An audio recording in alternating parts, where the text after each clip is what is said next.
careful when adopting. My husband John and I adopted a sweet baby boy a few months ago. At first everything was fine and normal as we got used to having a small child around. Due to some medical problems I have, I was told I would probably never be able to carry a child of my own. Being so many kids need to be adopted, we decided to go that route. We honestly didn't care how old the child was, what race, or what gender. We just wanted to give a child a good home. We have wanted to be parents ever since we first got married 10 years ago. However, a few weeks ago, weird things started happening. I thought I was losing my mind from a lack of sleep. At least until John started to experiencing things too. I don't know, maybe we are both going crazy. Maybe it's all in our heads, maybe none of it is even real. Things like this isn't supposed to happen. We were always taught that this kind of stuff wasn't real. At first it was small things like a cup falling off the table even though no one was around or close to it. We checked our AC, but it was off. This time of year in Louisiana, it's still cool enough to not have the AC on all the time, but not cold enough for the heater to be on. The first few times wasn't a big deal. I mean, things fall, right? Seriously though, it gets kinda creepy when the same cup falls over and over again. Even after picking it up and placing it on the very back of the counter against the wall. After a while, it wasn't just falling and rolling off the counter anymore. Things started flying off the countertops, tables, walls. At that point, it wasn't just cups, it was everything flying feet away from where they were supposed to be. After a while, I noticed that the things only broke when he was upset. However, when he was happy, the TV would turn on, but only to upbeat musicals, which we were fine with for the most part, at least. It was creepy when it would randomly turn on at 3 a.m., but it could have been worse, right? A couple of weeks ago, it was brought to my attention that when I posted pictures of him that his eyes were super dark. To the point that if I didn't know better, I would have thought they were pure black with a bright red ring around them. In a weird way, it was actually kind of beautiful and couldn't take your eyes off of them.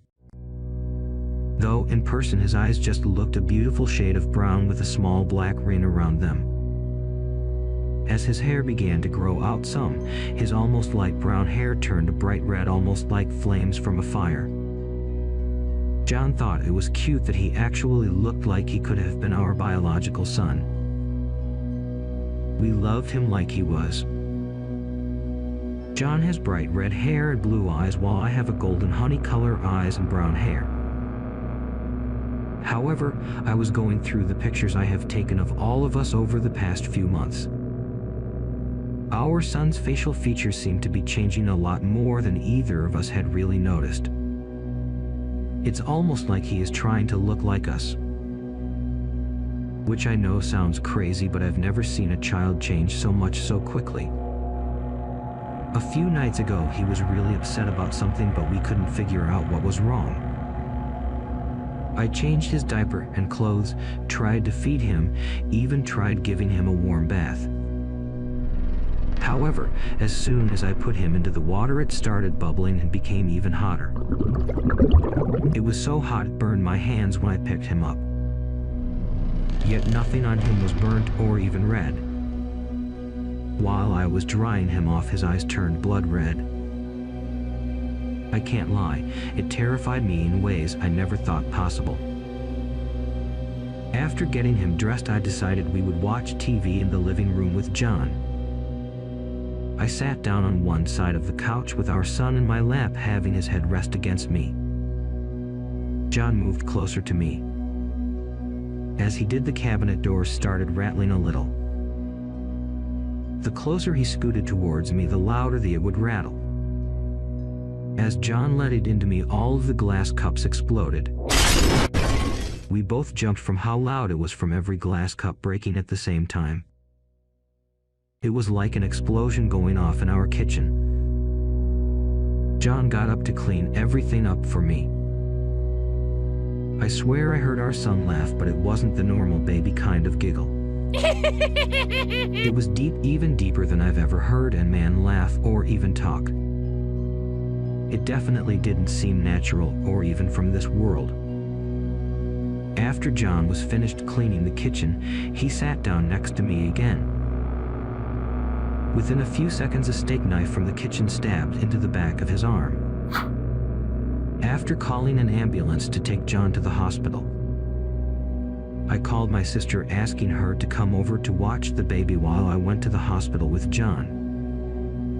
Luckily, my sister only lives a few minutes away. She pulled into the driveway just moments before the ambulance did. I followed closely behind in my car. After a couple of hours of the doctor slowly and carefully pulling the knife out, stitching up his arm before wrapping it, they sent us home with medicine and gauze for his arm. When we pulled into the driveway, I noticed every light in my house was off. No glow from a TV or anything. I opened the front door and all I heard was a creepy kid's nursery rhyme. We both took our shoes off as we walked into the house. I reached for the light switch as John followed me into the house. I called out for my sister, but nothing. Looking around the living room and kitchen, not able to find her. I kept calling out to her, but nothing. John and I walked into the nursery. Our son was sitting up by himself in his crib. He started to giggle, but a soft, cute baby giggle as I walked over to him. He reached his little hands out for me. I couldn't help but smile, realizing my sweet little boy just wanted his mama. I picked him up, laying his head on my shoulder as we continued to search the house. My sister would never just leave a child, especially a newborn, alone in a house. Walking into my bedroom hoping to find my sister asleep on the bed, I turned on the light over my bed. She wasn't there, but I could faintly hear the sound of running water in my bathroom. I asked John to hold our baby while I walked to the bathroom, calling out my sister's name before opening the bathroom door. I figured she was probably taking a bath and just couldn't hear me calling her name through the house. I stepped closer to the door. As my hand reached the knob, my feet felt wet. Looking down, water was beginning to run under the door. I pulled the bathroom door open, hardly able to see anything with just the light from my bedroom shining from behind me. I turned the bathroom light on. My sister was in the bath, fully clothed. Both of her wrists sliced open as the blood flowed through the bathroom with the water. Above her, written in her own blood, was a small, simple word: run.